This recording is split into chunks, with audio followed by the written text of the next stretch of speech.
नाजरीन आदाब, मैं हूं अरबाज अहमद। आप देख रहे हैं अधूरे ख्वाब। आज के इस प्रोग्राम में हमारी टीम पहुंची है रतनगढ़। रतनगढ़ राजस्थान का ऐसा रेगिस्तानी इलाका है जहां पर आम इंसान के लिए पहले ही बहुत ही दुश्वार माहौल है। ऐसे में अक़लियत के सामने यहां पर और भी बहुत सारी परेशानियां खड़ी हो जाती हैं। अक़लियत को यहाँ पर चाहे तालीम की बात करें, रोज़गार की बात करें या फिर बुनियादी ज़रूरतों की, इन तमाम चीज़ों के लिए बहुत मशक्क़त करनी पड़ती है। आइए आपको दिखाते हैं रतनगढ़ में क्या हैं अक़लियत के हालात।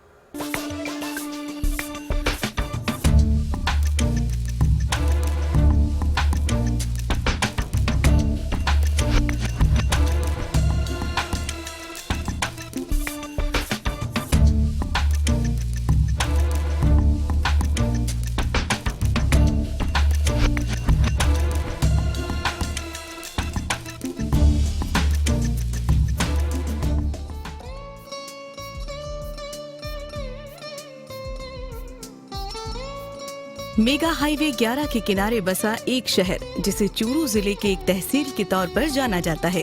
हम बात कर रहे हैं रतनगढ़ की। ये शहर चूरू से काफी करीब है। राजनीतिक तौर पर भी इस शहर की अपनी एक अलग पहचान रही है, और हो भी क्यों ना, जब प्रदेश के वन एवं पर्यावरण मंत्री राजकुमार रिणवा यहाँ से ही निर्वाचित हुए हैं। और ये शहर राजस्थान के पूर्व उप मुख्यमंत्री हरिशंकर भाबड़ा का भी गृह नगर रहा है। साथ ही यहाँ के व्यापारियों ने शहर का नाम देश विदेश में रोशन किया है। तो आइए देखते हैं राजनीतिक धुरंधरों और व्यापारियों के इस शहर के बीच यहाँ का मुस्लिम तबका कितनी तरक्की कर पाया है और किन परेशानियों से दो चार होना पड़ रहा है यहाँ के बाशिंदों को। आज इन्हीं सब पहलुओं पर गौर व फिक्र करेंगे आज के कार्यक्रम अधूरे ख्वाब में। जैसे जैसे हमारी टीम इस शहर के करीब पहुंचती है, वैसे वैसे यहाँ के हालात भी नजर आने लगते हैं। हाईवे से शहर की तरफ मुड़ते ही थोड़ी गंदगी जरूर है, लेकिन आम शहर और सड़कों की हालत ठीक ही है। पर हमारी टीम शहर के उन इलाकों और वार्डों तक पहुंची जहां मुसलमानों की ठीक ठाक आबादी बसी हुई है। हम यहाँ से इतने पिछड़े हुए हैं कि जब चुनाव होता है ना, तब तो वादा कर जाते हैं, और चुनाव होने के बाद में चुनाव जब आता है तब वादा करने के लिए आते हैं। बाकी यहाँ कुछ नहीं होता और न कोई सुनवाई होती। अब कहीं भी चले जाओ, जाते हैं तो आपका काम हो जाएगा, उसके बाद में कोई नहीं आता है। और इतने देहात लगते हैं, हम लोग 4 वार्ड लगते हैं हमारे, मगर हमारे को बाजार जाने के लिए कोई रास्ता नहीं है। यहाँ पे ये पानी की समस्या है। यहाँ पे इतने परेशान होते हैं कि यहाँ पे खड़ा भी नहीं रहा जा सकता। शाम को टाइम इतनी उमस होती है कि दम निकलने लगता है। लेकिन आज ये ज़रूरत है कि यहाँ पे अच्छे नेता की ज़रूरत है, फिलहाल अच्छे काम करने वाले की ज़रूरत है। बाकी और बहुत ज़्यादा समस्या है जो हल नहीं हो रही अभी तक। आते हैं, सब कहते हैं कि ये आपका हो जाएगा, अब हो जाएगा, अब हो जाएगा, लेकिन अभी तक कुछ नहीं हुआ।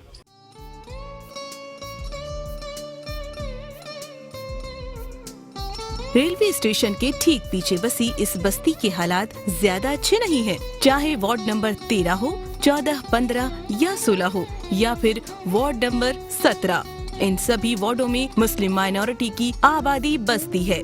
ज्यादातर वार्डों में पानी भरने से नालियों की एक बड़ी समस्या है यहाँ, लेकिन सबसे बड़ी जो दिक्कत है वो है गंदे पानी से भरी इस तलाई की।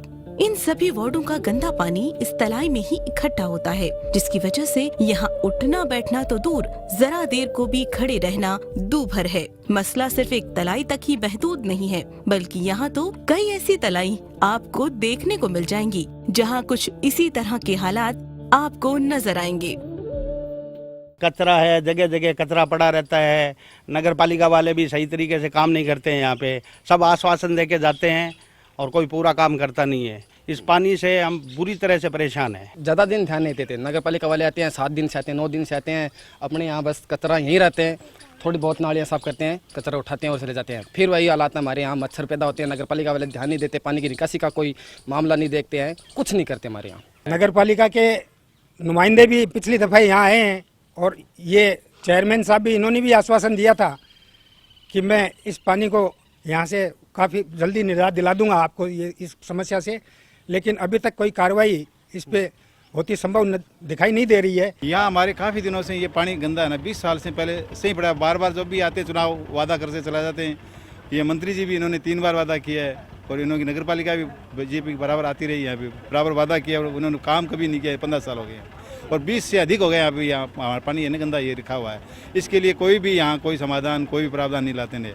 नहीं यहाँ कोई देखने नहीं आ रहा, नहीं कोई यहाँ बजट ला रहे हैं। पानी कम से कम 25-30 साल से पड़ा है और यहाँ पे इतनी गंदगी है कि कोई इनका समाधान आज तक न तो एमपी कर पाया है, न कोई विधायक। हमारे तीसरी बार ये विधायक जीते हैं, तीनों बार इन्होंने वादा किया है मगर वादा करके जाते हैं, निभाया नहीं है अभी तक। तो गंदे पानी की समस्या है ये हमारे 50 सालों से यहाँ।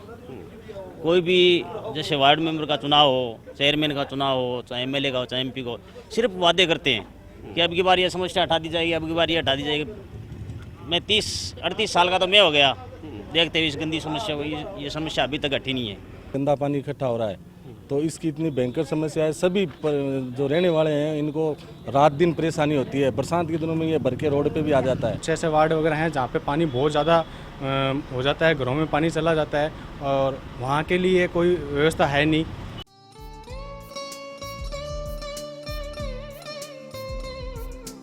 तलाई के साथ ही यहाँ नालियों की भी अपनी अलग परेशानी है। यहाँ चौड़ी चौड़ी और गहरी नालियों से लोग काफी परेशान हैं। आए दिन यहाँ दुर्घटनाएं भी घटती ही रहती हैं, लेकिन इसकी सुध लेने कोई नहीं आता। देखने से जरूर ये लगता है कि नालियों की सफाई तो जरूर होती होगी, लेकिन इनसे निकली गंदगी शायद उठाने नगरपालिका से कोई नहीं आता।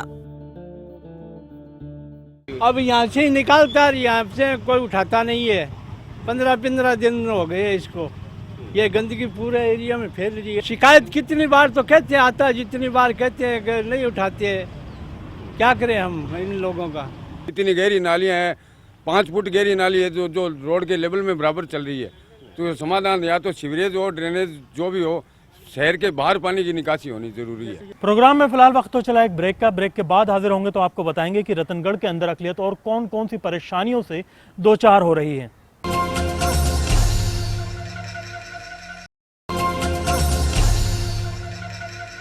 ब्रेक के बाद फिर हम हाजिर हैं, आप देख रहे हैं अधूरे ख्वाब। प्रोग्राम के इस हिस्से में हम आपको बताएंगे कि किस तरह से रतनगढ़ के अंदर तालीम के मामले में अकलियत को परेशानियों का सामना करना पड़ रहा है।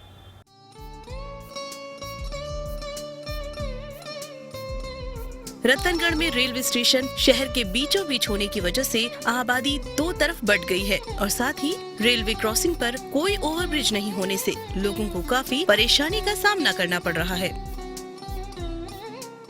हमारे यहाँ बाहर जाने के लिए यहाँ 4 वार्ड हैं, उनको बाहर जाना पड़ता है, रेलवे क्रॉसिंग करके जाना पड़ता है बार बार। यहाँ गाड़ी मालगाड़ियाँ कम से 50 आती रहती हैं, यहाँ उनसे बराबर हमें यहाँ दिक्कत रहती है। लोग बार बार कट भी जाते हैं, कहीं पशु भी करते हैं, अगर आदमी भी बाहर ना, ये भी बार बार यहाँ कट जाते हैं। रेलवे क्रॉसिंग के पास पार इधर 4 वार्ड लगते हैं। इन 4 वार्डों की समस्या सबसे बड़ी है ओवरब्रिज की। यहाँ जो रेलवे के पार जाने में आने में हमें बड़ी तकलीफ होती है और मोटरसाइकिल और बड़े वाहन तो आने का नाम ही नहीं है। वैसे कभी कभार कोई साइकिल वाला क्रॉस भी कर जाता है तो उसके बिना फालतू ही चार्ज कर देते हैं गरीब आदमी के। यहाँ पे बहुत ज़्यादा इसकी ज़रूरत है ताकि क्या बच्चे छोटे बड़े जो भी हैं सब क्रॉस करके जाते हैं। जान मान दोनों का नुकसान है यहाँ पे, लेकिन इसके बारे में अभी तक कोई भी चर्चा नहीं चली है, नहीं कोई इस पर मुद्दा उठ रहा है। कभी कहते हैं ये होगा, कभी कहते हैं वो होगा। नहीं कोई ओवर ब्रिज है उसको बनाया, लेकिन उसमें भी कोई फर्क नहीं पड़ा।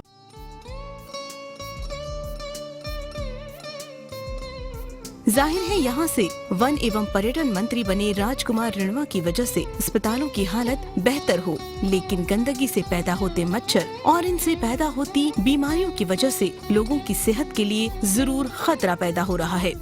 सीवरेज की यहाँ 100% नहीं 1000% जरूरत है सीवरेज की, क्योंकि चारों तरफ से गोलाई है शहर की और बीच में ये खड्डा है। तो जब भी बारिश होती है तो अगर हल्की बारिश हो जाएगी तब भी पानी भर जाए, ज़्यादा आने से तो ये मकान वगैरह चारों तरफ देख रहे हो ना, ये गोलाई, ये इतने पानी आ जाता है। बरसात न हो, अगर बरसात होगी तो हमारे घरों में पानी जाएगा। इसकी समस्या का न तो आज तक कोई हुआ है और न होने वाला है। नगर पालिका में हमें 50 बार जाके आगे, इनका कोई सोल्यूशन नहीं है। ड्रेनेज होने पर ही काम हो सकता है, नहीं तो नहीं हो सकता। खास समस्या बरसाती पानी की।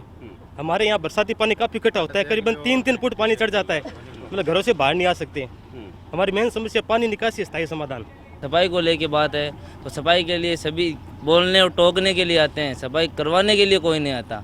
बोलते हैं जाने के लिए कि भैया हमारे ये प्रॉब्लम है, तो बोलते हैं कि ठीक है आपके 1-2 दिन में हम कर देंगे, मगर अब वो कलेक्टर बन के वो बैठे हैं कि हमने बोलेंगे कि करेंगे, मगर वो चाहते हैं कि पूरा मोहल्ला उनके पास जाके ये बोले कि साहब हमारे पास चलो, साथ चलो और वो करो। तो वो ये कतई नहीं चाहते, न हमें टाइम पे मिलते हैं। चारों तरफ से पानी आ जाता है, कम से कम जब भी बारिश होती है रास्ता पूरा जाम हो जाता है, घरों में पानी बढ़ जाता है, इसलिए बड़ी परेशानी सब लोगों को ही होती है।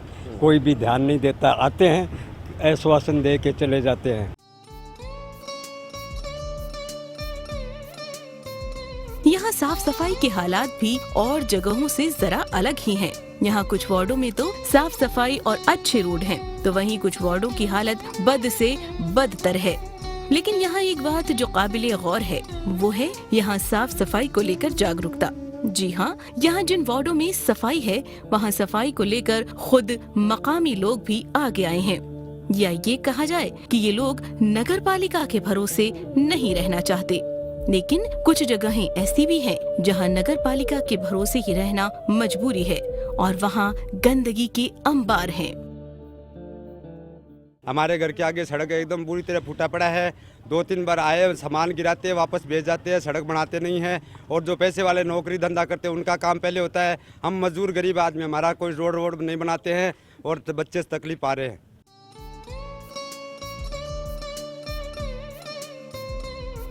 यहाँ नगर पालिका की सजगता को यहाँ की मुख्य सड़क पर पड़े इस कूड़े के ढेर को देखकर ही अंदाजा लगाया जा सकता है।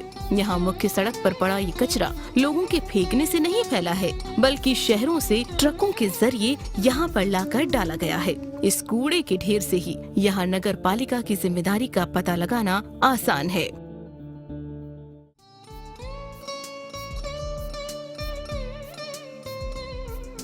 रतनगढ़ में जो एक बात गौर करने वाली है, वो है यहाँ मुस्लिम अल्पसंख्यकों में तालीम का बढ़ता और उठता ऊंचा स्तर। कुछ वक्त पहले तो रतनगढ़ में जहाँ तालीम का स्तर काफी कम था, वहीं अब लोग अपने बच्चों को तालीम से बखूबी जोड़ रहे हैं। यही वजह है कि लोग अपने बच्चों को अपनी हैसियत के मुताबिक तालीम दिलवा रहे हैं, चाहे वो मदरसा हो, सरकारी स्कूल या फिर कॉन्वेंट। वजह साफ है कि ये लोग तालीम की उस अहमियत को समझ चुके हैं और अपने बच्चों को पढ़ा लिखा कर कुछ बनाना चाहते हैं। करंट टाइम के अंदर माइनॉरिटी ने बहुत प्रोग्रेस की है, बच्चों ने पढ़ाई की है, बच्चियाँ पढ़ रही हैं, बच्चे कॉलेज में पढ़ रहे हैं, IT क्षेत्र में भी जा रहे हैं।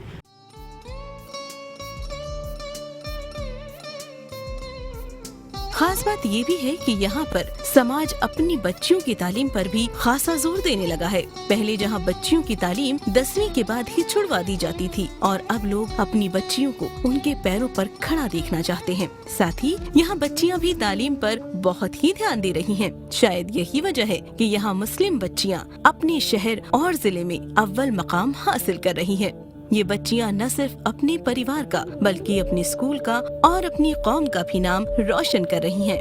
रुबीना नाम की एक ऐसी ही बच्ची जिससे हमारी मुलाकात हुई, जिसने अपने स्कूल में 90% से ऊपर नंबर हासिल किए हैं। ऐसा नहीं है कि रुबीना सिर्फ पढ़ाई लिखाई ही करती है, बल्कि वो अपने घर का सारा काम भी करती है। उसके बावजूद भी इतने नंबर लाना कोई आसान काम नहीं है। यहाँ पे एजुकेशन अच्छी है, मेरा सब्जेक्ट मैथ है और मैं IIT करना चाहती हूँ। पढ़ाई का भी बहुत मन है, पढ़ाई मुझे हमेशा से पढ़ाई बहुत ही अच्छी लगती है और मैं जॉब भी करना चाहूँगी। हम भी करते हैं घर का काम करके भी पढ़ा जा सकता है। समय निकालना चाहिए, अगर पढ़ने की इच्छा हो तो पढ़ना चाहिए, घर का काम करके भी। अब तो हर घर में यही हो रहा है, बच्चियों की तरफ बहुत ज़्यादा ध्यान दे रहे हैं, क्योंकि अब ये हमारे देश का भविष्य है और ऐसा लग रहा है कि ऐसी बच्चियों को बढ़ाना चाहिए। और हम जैसे तो बहुत जैसे मामूली कर्मचारी रह चुके हैं, सपने तो बहुत बड़े हैं। और देखो बहुत अच्छा क्रेज़ बढ़ा है मुस्लिम समाज में, नहीं हर समाज में बढ़ा है वैसे तो, और ख़ास तौर से मुस्लिम समाज में क्रेज़ अच्छा बढ़ा है बेटियों के लिए। बेटियों को अच्छी तालीम देना चाहते हैं मुस्लिम समाज। आज वो मुस्लिम समाज नहीं रहा जो 20 साल पहले था। आज अपनी बच्चियों को बहुत ज़्यादा एजुकेशन दे रहे हैं और चाहते हैं कि वो बेटियाँ आगे बढ़े उनकी।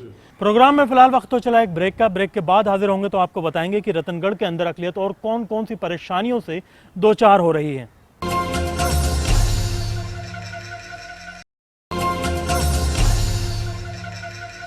ब्रेक के बाद फिर हम हाजिर हैं, आप देख रहे हैं अधूरे ख्वाब। प्रोग्राम के इस हिस्से में हम आपको बताएंगे कि रतनगढ़ में किस तरह के हालात हैं रोजगार के बारे में।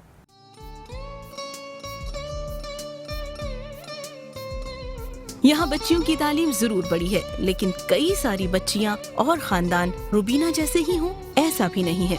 लाख का काम करने वाली ये बच्चियां भी, जिन्होंने तालीम के बजाय अब काम को तरजीह दी है और अपनी पढ़ाई बीच में ही छोड़ दी। ये लड़कियां और इनके खानदान को रुबीना जैसी बच्चियों से सीख लेने की जरूरत है, जो किसी वजह से अपनी तालीम से महरूम है। साथ ही इनके परिवार को भी इस जानिब ध्यान देने की अशद जरूरत है। जुल्म का चूड़ी को काम करा, मैं तो मणियारा पढ़ाई कौन करे, हमारा बच्चा पढ़ाई कौन करे, और चूड़ी को काम करा। मैं सो हालात तो एजुकेशन की तो अच्छी है, परंतु यहाँ आय का स्रोत कम है, इसलिए बच्चे जुड़ाव कम है। आर्थिक स्थिति कमज़ोर होने के कारण पढ़ाई नहीं कर रहे हैं बच्चे।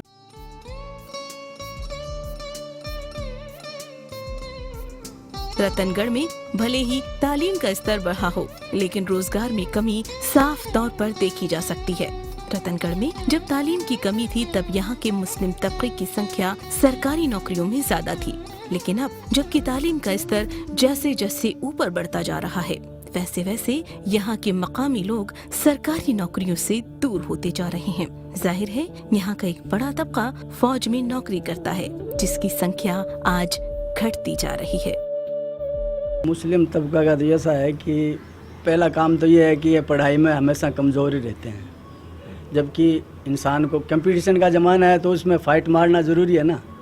तो इसमें तो हमेशा से मुस्लिम बच्चे तो अक्सर बैठकबाजी करते हैं। तो और रोज़गार का रहा सवाल, जो सर्विस में हैं उनके बच्चों को तो वो टेंशन नहीं है, ठीक है पापा कर रहे हैं, पापा कर रहे हैं, यूँ करके पीछे रह जाते हैं ये लोग, जबकि इनको आगे बढ़ना चाहिए। रोज़गार का सेंटर यहाँ पे कुछ भी नहीं है, कोई भी फैसिलिटी नहीं है रोज़गार के लिए। लोग यहाँ पे बाहर जाते हैं कमाने के लिए, और आज के पढ़े लिखे लोग ऐसे घूम रहे हैं, वो रोज़गार के लिए यहाँ पे कोई व्यवस्था नहीं करी है सरकार ने। कहने के लिए तो खूब सारे यहाँ पे रतनगढ़ के मंत्री भी हैं, तो रोज़गार के लिए कुछ करना चाहिए सरकार को यहाँ के लोगों के लिए।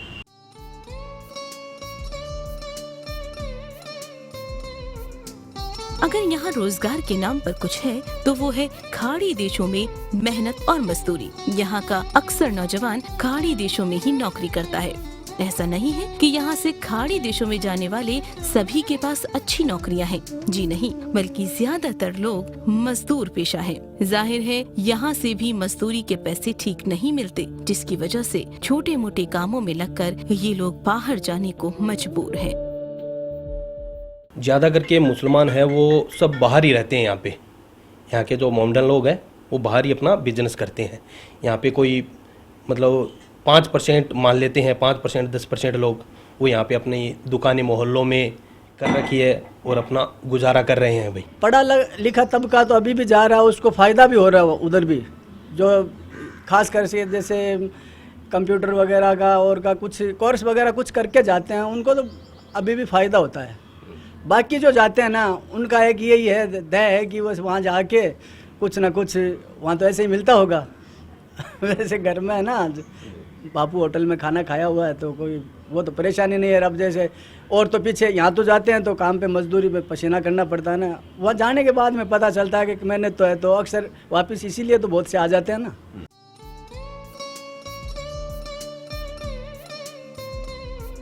रतनगढ़ मेन रोड के करीब निजी तौर पर एक म्यूजियम भी है, जिसे राजेंद्र चला रहे हैं। राजेंद्र के अनुसार यहाँ रखी ये सारी वस्तुएं एंटीक हैं, जिसे देखने स्कूली बच्चों के साथ ही विदेशी पर्यटक भी बड़ी तादाद में यहाँ आते रहते हैं। लेकिन यहाँ पर कई सारी सहूलियात की कमी देखी जा सकती है। राजेंद्र न सिर्फ इसे एक बड़ा म्यूजियम बनाना चाहते हैं, बल्कि बच्चों के लिए भी कुछ करना चाहते हैं, पर इनके आर्थिक हालात इतने ठीक नहीं कि ये इसे आगे बढ़ा सकें। राजेंद्र न सिर्फ कौम बल्कि सरकार से इसे आगे बढ़ाने के लिए मदद चाहते हैं। मेरे पास सबसे ओल्डेस्ट फॉसिल है, वो 2.5 बिलियन ईयर्स ओल्ड है, और वर्तमान में होलोसिन टाइम तक के अवशेष मेरे पास है, जिसमें इंसान की प्रोग्रेस भी शामिल है। यदि गवर्नमेंट कुछ चाहे तो आज मुझे म्यूजियम है वो एक मंदिर के नीचे नहीं चलाना पड़े, उसके लिए अलग बड़ा हॉल बन सकता है। ये जो अलमीराज है जो जिसमें मैंने डेमोन्स्ट्रेट कर रखा है, ये बड़ी बड़ी होंगी तो पब्लिक को समझने में, स्टूडेंट्स को समझने में काफ़ी इजी रहेगा। यहाँ मैंने काफ़ी कंजस्टेड कर रखा है सभी चीज़, ये मेरी प्रॉब्लम है। गवर्नमेंट चाहे तो बहुत कुछ बड़ा भी बना सकती है इसे।